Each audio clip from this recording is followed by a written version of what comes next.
Hello students. आज मैं आपके लिए क्लास 10th का chapter number 4 carbon and its compound की क्विक रिवीजन लेके आई हूँ।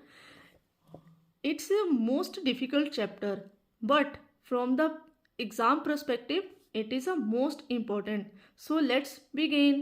अगर मैं इस कार्बन की बात करूँ तो कार्बन का एटॉमिक नंबर है 6, इलेक्ट्रॉनिक कॉन्फ़िगरेशन 2,4। इसको अपना ऑक्टेट कंप्लीट करने के लिए 4 इलेक्ट्रॉन चाहिए। जहाँ तो ये 4 इलेक्ट्रॉन ले जहाँ फिर इसको लॉस कर दे। अब अगर मैं पहले कार्बन की बात करूं तो कार्बन में क्या है, हर जगह पे हमें कार्बन मिलती है। जैसे फूड ले लो, क्लॉथ ले लो, मेडिसिन ले लो, बुक्स ले लो। अगर हम किसी भी जगह पे ध्यान दें हमें कार्बन का कंपाउंड मिल ही जाता है।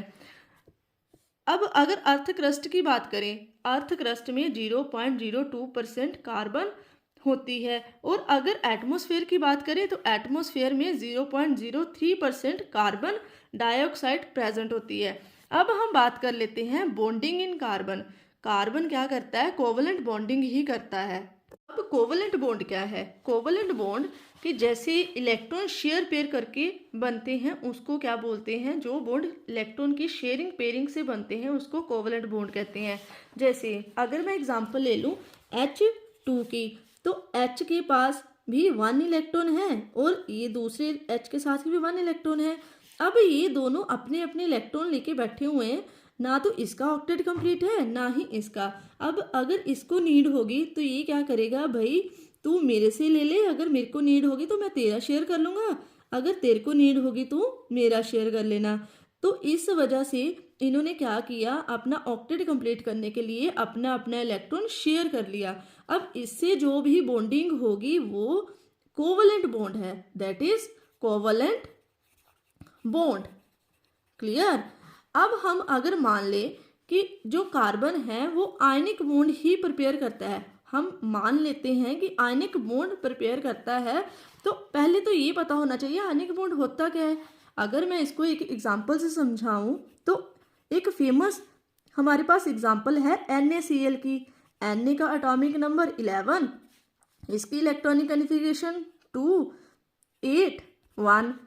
अगर मैं Cl की बात करूं तो Cl का एटॉमिक नंबर 17, इसकी इलेक्ट्रॉनिक कॉन्फ़िगरेशन 2, 8, 7।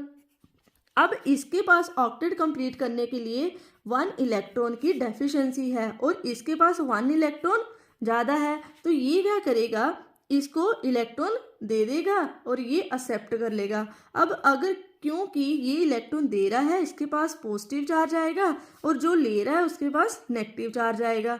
अब दोनों में क्या होगी, इसमें दोनों में जो बॉन्ड बनेगा that is your ionic bond.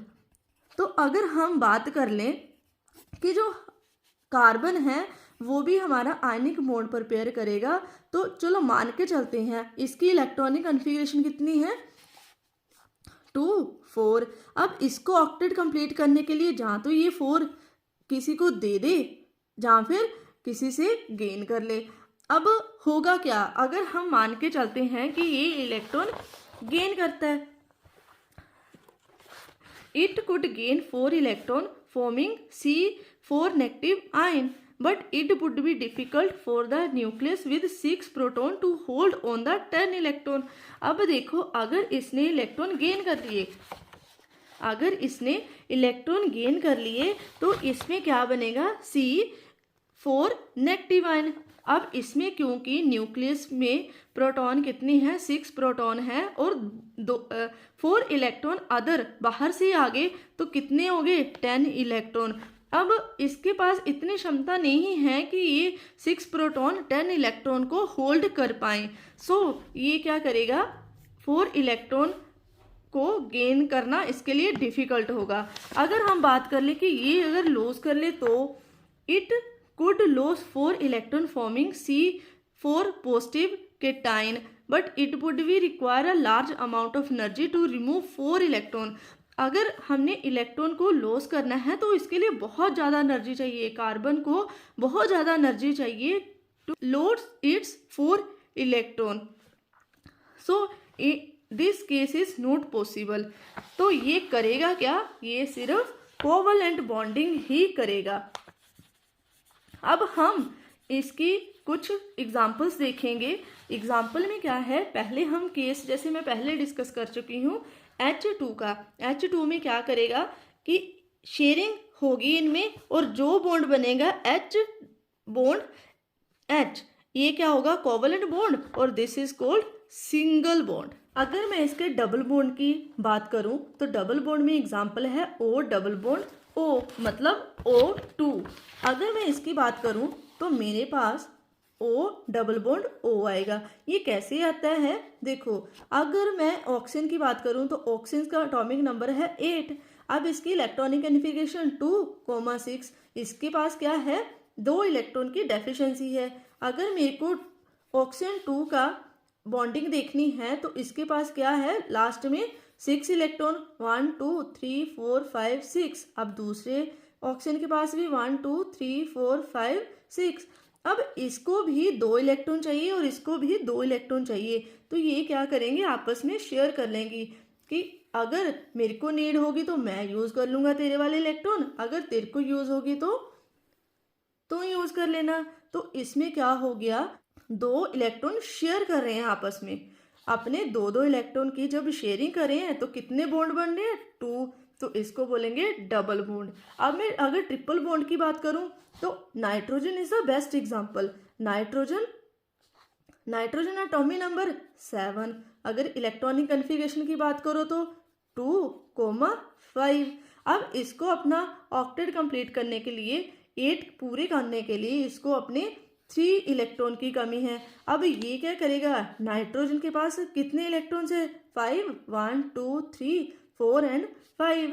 दूसरे नाइट्रोजन के पास भी कितने होंगे, 1 2 3 4 एंड 5। अब ये 3 इलेक्ट्रॉन इसके साथ शेयर करेगा और ये अपने 3 इलेक्ट्रॉन दूसरे के साथ शेयर करेगा, तो कितने बन गए, नाइट्रोजन ट्रिपल बॉन्ड नाइट्रोजन, तो इसको क्या बोलेंगे, ट्रिपल बॉन्ड। तो पता चला कि कैसे कार्बन है जो अपनी कोवलेंट बॉन्डिंग करता है। अब हमारा नेक्स्ट टॉपिक है वर्सेटाइल नेचर ऑफ कार्बन। अब देखो वर्सेटाइल क्यों है, कार्बन का नेचर जो है वर्सेटाइल क्यों है, हर जगह कार्बन कार्बन ही क्यों होती है, इसके 2 रीजन है। पहले है, फर्स्ट इज कैटेनेशन।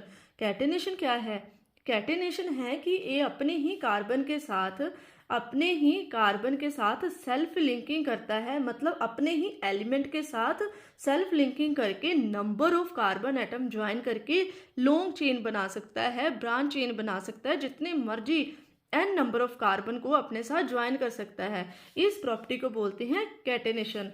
अगर हम यहाँ से पढ़ें तो यहाँ से भी क्लियर हो जाता है, carbon has a unique ability to form bond with other atom of the carbon giving rise to large molecule. This property is called catenation. अब इसकी नेक्स्ट प्रॉपर्टी है टेट्रावेलेंट, मीन जब 4 एटम के साथ ही बॉन्ड बनाएगा। जैसे मैं कोई एग्जांपल लूँ, CH4, तो ये क्या है, अगर मैं C की बात करूँ तो C के पास कितना, इसका एटॉमिक नंबर है 6, तो इसके पास लास्ट में इलेक्ट्रॉनिक कॉन्फ़िगरेशन कितनी आती है, 2 एंड 4। अगर अब ये क्या है, सिर्फ 4 इलेक्ट्रॉन की कमी है, तो ये क्या करेगा, अपने साथ कोवलेंट बॉन्डिंग में 4 हाइड्रोजन एटम को अपने साथ शेयर पेयर इलेक्ट्रॉन करके अपने साथ बॉन्ड बनाएगा। तो ये हमेशा सिर्फ 4 ही बॉन्ड बना सकता है। तो this property of carbon is called tetravalent. अब हमारा नेक्स्ट टॉपिक है saturated and unsaturated carbon compounds. Saturated carbon compounds वो होते हैं जिसमें सिंगल बॉन्ड आता है, जैसे C single bond C। Unsaturated carbon compounds वो होते हैं जिसमें डबल बॉन्ड आता है, such that C double bond C triple bond. अब हमारा नेक्स्ट टॉपिक है चेन, ब्रांच एंड रिंग। जो कार्बन एटम है वो चेन मीन्स लॉन्ग चेन भी बना सकता है, ब्रांच भी बना सकता है, ब्रांचेस भी बना सकता है, मीन्स ब्रांचेस मतलब कोई लॉन्ग चेन बॉन्ड सी और इसके ऊपर भी कोई C बॉन्ड के साथ कंपाउंड अटैच है, तो उसे इस पार्ट को क्या बोलेंगे, ब्रांच। रिंग मीन्स कोई benzene ring such as like this, इसको मीन्स वो कोई भी तरह की अपनी फॉर्म बना सकता है, चाहे वो चेन है, ब्रांच है, चाहे रिंग है। अब मैं कुछ नॉमेनक्लेचर की बात कर लेती हूँ। अगर कार्बन नंबर 1 है मीन्स अगर C1 है तो उसके लिए क्या आएगा, मिथ। अगर कार्बन 2 है मतलब कार्बन के 2 एलिमेंट हैं तो उसको क्या आएगा, इथ। कार्बन C3 के लिए प्रोप, कार्बन 4 के लिए ब्यूट, कार्बन 5 के लिए पेंट, कार्बन 6 के लिए हेक्स, कार्बन 7 के लिए हेप्ट, कार्बन 8 के लिए ओक्ट, कार्बन 9 के लिए नॉन और 10 के लिए डेक। हमारा मोस्ट ऑफ द टाइम 6 तक और 7 8 तक ही फिनिश हो जाता है, ये रेयरली यूज़ होते हैं। अब मैं आपको ये बात बता दूं कि अगर किसी भी कंपाउंड में सिंगल बॉन्ड है तो उसके साथ एन लगेगा, अगर डबल बॉन्ड है तो इन लगेगा, अगर ट्रिपल बॉन्ड है तो आयन लगेगा।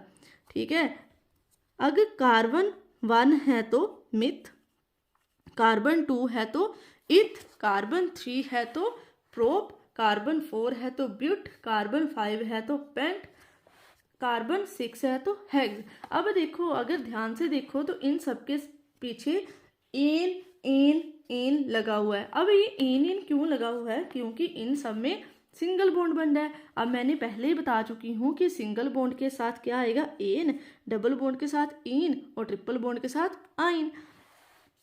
अब देखो, अगर मैं इसे CH4 की बात कर लूँ, यहाँ पे क्या है C, अब कार्बन के पास क्या है, कार्बन और कितने टेट्रावेलेंट है मीन्स अपने साथ 4 हाइड्रोजन को अटैच करेगा। अगर मैं कार्बन 2 की बात कर लूँ, यहाँ पे कार्बन 2 है, अब देखो इसके साथ कितने अटैच होंगे, 6। अब हमें कैसा पता चलेगा, देखो हम अगर इस कार्बन की बात करें तो इस कार्बन की कितनी वैलेंसी है, मतलब कितने बॉन्ड बना सकता है, 4। काउंट करो, 1 2 3 और 4, इसके तो पूरे होगी। अब इसकी बात करो, 1 2 3 4, कार्बन 2 है तो कार्बन 2 आएगा। अब एक एक बॉन्ड तो है इसके पास, बाकी क्या लगेगा, हाइड्रोजन। आप इस तरीके से भी कर सकते हो।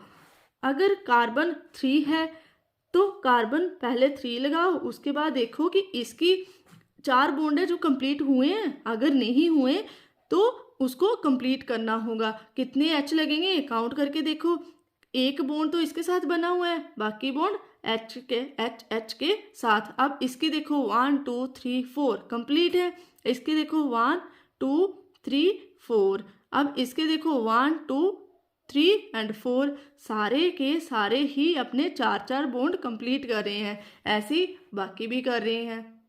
अब हमारे पास टॉपिक आता है आइसोमर्स। अब आइसोमर्स क्या है, आइसोमर्स जिसका मोलिकुलर फॉर्मूला तो सेम हो लेकिन स्ट्रक्चर अलग अलग। जैसे देखो, इसमें कार्बन कितने हैं, 1 2 3 4, इसमें भी कार्बन कितने हैं, 1 2 3 4। अब इन दोनों में कार्बन कार्बन तो सेम है लेकिन इनकी स्ट्रक्चर क्या है, अलग। अगर मैं इसका फॉर्मूला भी लिखूं तो कार्बन 4, इसका भी लिखूं तो कार्बन 4, लेकिन इसकी स्ट्रक्चर अलग है, इसकी स्ट्रक्चर अलग है। ये वाले कंपाउंड्स को आइसोमर्स बोलते हैं। अब हमारे पास फंक्शनल ग्रुप हैं। फंक्शनल ग्रुप, अगर कोई भी हैलोजन ग्रुप यूज़ कर रहे हो, चाहे क्लोरीन है, ब्रोमीन है, तो उसके साथ क्या आएगा, क्लोरो ब्रोमो अल्केन। मीन्स अगर क्लोरीन है तो क्लोरो वर्ड आएगा, ब्रोमीन है तो ब्रोमो आएगा। आगे चल के हम इनकी एग्जांपल्स पढ़ेंगे तो आपको ज़्यादा क्लियर हो जाएगा।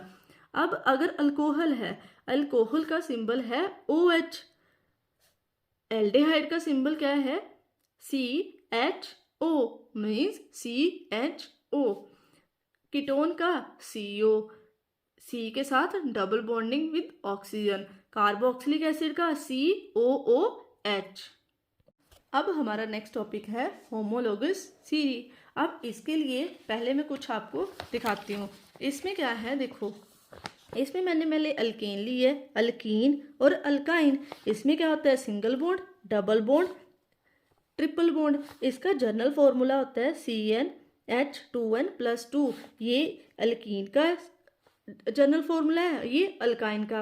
अब मैं क्या करूँगी, इसमें 1 बाय 1 n को 1 पुट करते जाऊँगी। जैसे अब मैंने यहाँ पे n की वैल्यू 1 पुट की तो क्या आ गया, C1 मीन्स C1 1 लिखो चाहे ना लिखो, हाइड्रोजन 2 1 प्लस 2, हाइड्रोजन कितना आ गया 2 1 प्लस 2 तो कितना आ गया 2 प्लस 2 4, तो क्या बना C1H4।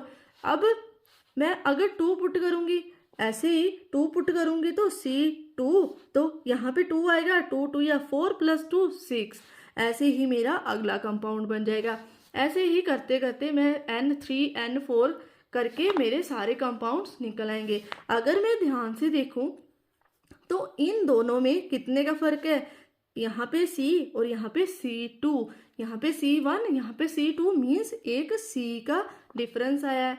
अब यहाँ पे H6 यहाँ पे H4, 6 माइनस 4 मीन्स H2। अगर मैं इन दोनों की बात करूँ, यहाँ पे कितना डिफरेंस आया है, यहाँ पे 2 से 3 पे C1 एंड 8 माइनस 6 H2। अगर इसकी बात करूँ तब यहाँ पे भी H2 का डिफरेंस आया है। अगर इन सब की बात करो तो सब में CH2 का ही डिफरेंस आ रहा है। अब जिस सीरीज में CH2 का डिफरेंस आए उसको हम होमोलोगस सीरीज बोलते हैं। Now next topic is nomenclature of carbon compounds। अब इसकी कार्बन कंपाउंड्स की हमने नॉमनक्लेचर करनी है, मीन्स उसको नेम देने हैं। तो इसके लिए पहले आपको वर्ड रूट पता होना चाहिए। वर्ड रूट क्या थे, वही थे जिसको हमने पहले पढ़ा कि कार्बन 1 के लिए मिथ, कार्बन 2 के लिए इथ, कार्बन 3 के लिए प्रोप, कार्बन 4 के लिए ब्यूट, कार्बन 5 के लिए पेंट, कार्बन 6 के लिए हेक्स, कार्बन 7 के लिए हेप्ट, कार्बन 8 के लिए ऑक। आपके क्या हुए, वर्ड रूट। ठीक है, तो ये क्या हुए हमारे वर्ड रूट्स। अब इसके साथ एक और भी याद रखना है कि अगर सिंगल बॉन्ड है तो एन, डबल बॉन्ड है तो इन, ट्रिपल बॉन्ड है तो आइन। ओके स्टूडेंट्स, अगर कोई फंक्शनल ग्रुप लगा है, जैसे सपोज दैट, आगे हम एग्जांपल से ज़्यादा क्लियर करेंगे। अगर कोई फंक्शनल ग्रुप लगा है, जैसे अल्कोहल लग गया मीन्स OH लग गया, इसका सिंबल क्या होता है OL। तो हम ये जो भी है इन आइन का ई काट के पीछे OL लगाएंगे, ये हम आगे एग्जाम्पल में समझेंगे। अब अगर कोई भी फंक्शनल ग्रुप लगा है तो अगर हैलोजन है तो हैलोजन, अगर कोई जैसे क्लोरीन लगा है तो क्लोरीन का आएगा क्लोरो। अगर इसकी जगह पे ब्रोमीन लगा होता तो उसकी जगह पे आएगा ब्रोमो। तो अगर फंक्शनल ग्रुप कोई भी लगा है तो उसकी नेमिंग हम पहले करेंगे। तो ये क्या आ गया, क्लोरो। अब कितने कार्बन है, 1 2 3, तो 3 पे क्या आएगा, prop means chloro pro, single bond है प्रोपेन। ठीक है फ्रेंड्स, क्लोरोप्रोपेन। अब नेक्स्ट की बात करें, यहाँ पे ब्रोमो लग गया तो बस क्लोरो की जगह ब्रोमो आना है, बाकी सारा सेम। अगर कोई फंक्शनल ग्रुप आ जाए, फंक्शनल ग्रुप का स्फिक्स क्या होता है, अगर अल्कोहल लगा है इसका स्फिक्स है OL, तो यहाँ पे क्या आएगा, पहले हमें काउंट करने होंगे अपने कार्बन। अब हमारे कार्बन कितने हैं, 3, तो 3 पे क्या आएगा, प्रोप, सिंगल बॉन्ड है तो क्या आएगा, प्रोपेन प्लस, क्योंकि हमारे पास OH लगा है इसका सिंबल क्या है OL। अब हमने इसको अगर ज्वाइन करना है तो इसकी ई हमें यहाँ से रिमूव करनी होगी, तो नेम आएगा प्रोपेनोल। तो इसका नाम क्या होगा, प्रोपेनोल। अगर कोई हमारे पास इसका फंक्शनल ग्रुप एल्डिहाइड लगा है तो एल्डिहाइड के लिए फिक्स होता है AL। अब यहाँ पे देखो फिर से कार्बन नंबर 3, तो प्रोपेन मीन्स प्रोपेन, एन के क्यों आया, क्योंकि इसमें सिंगल बॉन्ड है। अब ये जो सिंबल है यहाँ पे OH, ये किसका है? एल्डेहाइड का। और एल्डेहाइड के हमारे पास क्या आता है? Al। अब जब हमने इसको ज्वाइन करना है तो E हमें रिमूव करनी होगी, तो क्या आएगा? प्रोपेनल। तो ये इसका आयुपेक नेम है। अब नेक्स्ट है कीटोन। कीटोन क्या स्विक्स क्या है? ओन। तो इसके लिए क्या आएगा? देखो ये हमारे पास ये लगा है कीटोन। अब हमारे पास कितनी कार्बन्स हैं? 3। तो जब प्रोपेन लिखोगे यहाँ पे भी ई आएगा, और जब इसको ओन को हमने ज्वाइन करना है तो वो ई यहाँ से कट जाएगा, तो नेम क्या बना? Propanone. Next is carboxylic acid. इसका स्विक्स होता है ओइक एसिड। अब हमारे पास इसका सिंबल क्या है? COOH। हमारे पास ये कार्बोक्सिलिक एसिड प्रेजेंट है। तो यहाँ पे क्या आएगा? Carbon number 3 propane. अब प्रोपेन को ई यहाँ से काट के पीछे क्या आएगा? Oic acid. Clear students? अब नेक्स्ट अल्कीन। अल्कीन क्या है? देखो कार्बन कितनी है? 3।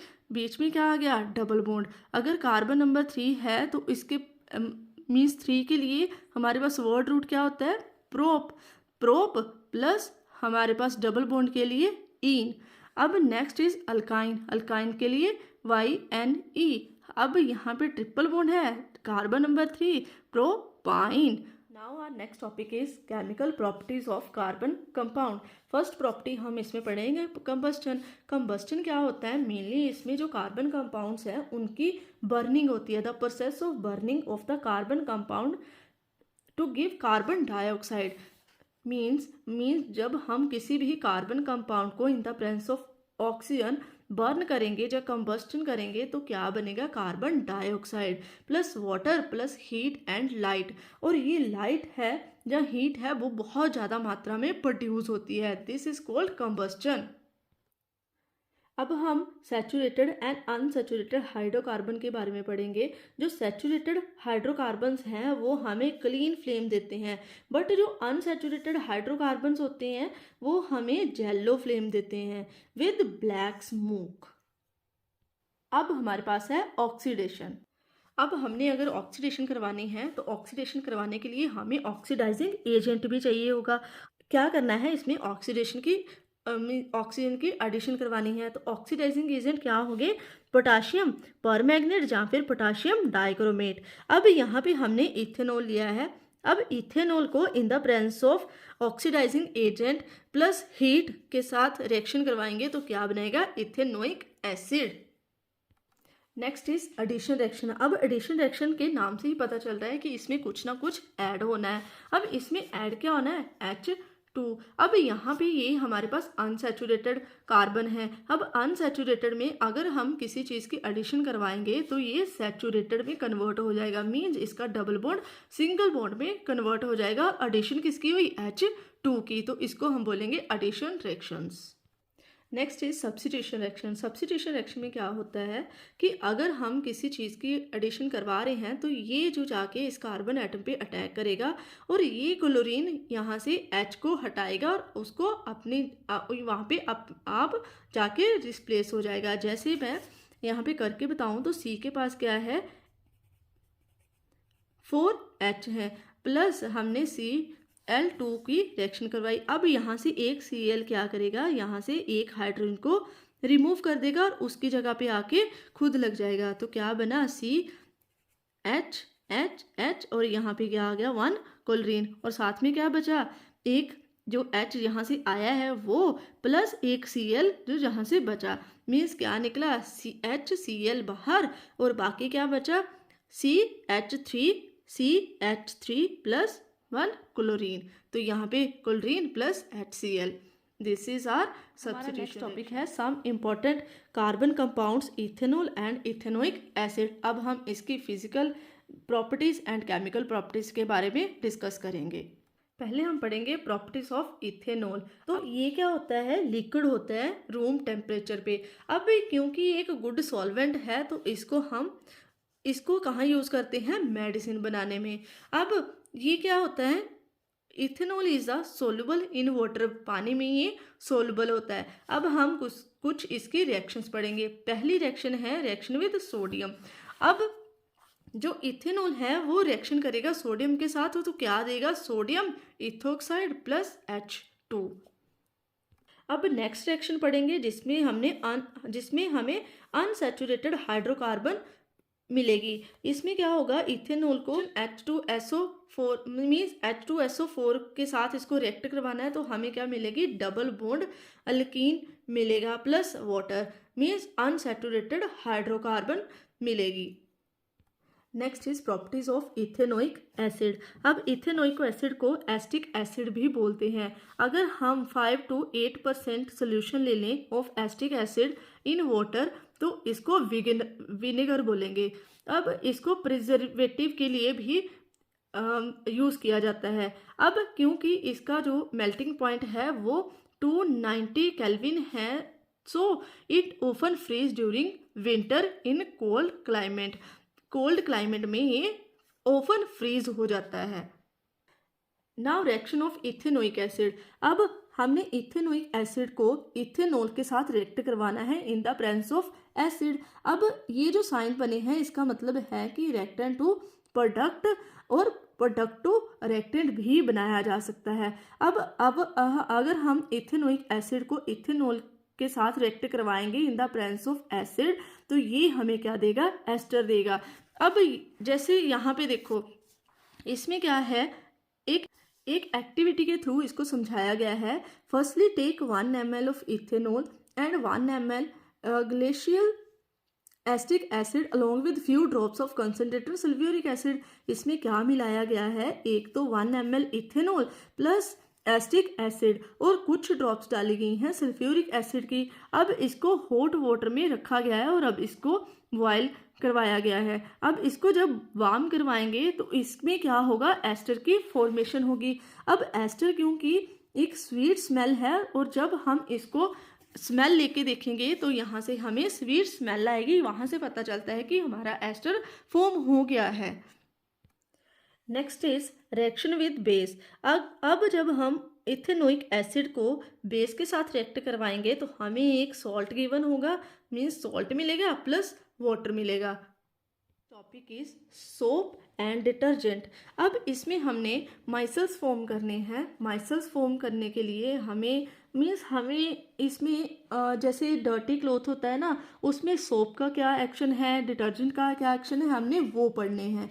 अब इसके लिए पहले माइसल्स की फॉर्मेशन देखनी होगी, उसके बाद हम ये डायग्राम समझेंगे कि कैसे ये स्टेन निकलता है। ओके स्टूडेंट्स, तो पहले हम ये माइसल्स की बात कर लेते हैं। इसकी स्ट्रक्चर कुछ ऐसी होती है।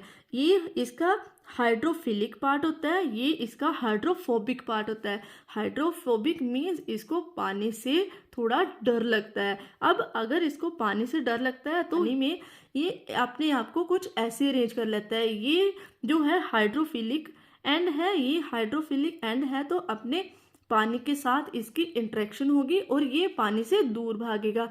अब जहाँ कहीं भी हमें स्टेन मिलेगा, मीन्स कोई दाग धब्बा मिलेगा या कोई ऑयल का दाग मिलेगा, वो ये क्या कर लेते हैं, अपने आप को कुछ इस तरह से अरेंज कर लेते हैं कि इसका हाइड्रोफिलिक पार्ट जो पानी के साथ अटैच है और ये वाला उस ऑयल के स्टेन के साथ। अब जब इसमें यहाँ पे लेदर फॉर्म होगी तो उसके बाद हम जैसे पानी के साथ रिंस करते हैं तो ये एज इट इज़ पानी के साथ ही रिमूव हो जाता है। इस वजह से हमारे जो गंदे कपड़े होते हैं वो साफ हो जाते हैं विद सोप एंड डिटर्जेंट की हेल्प से।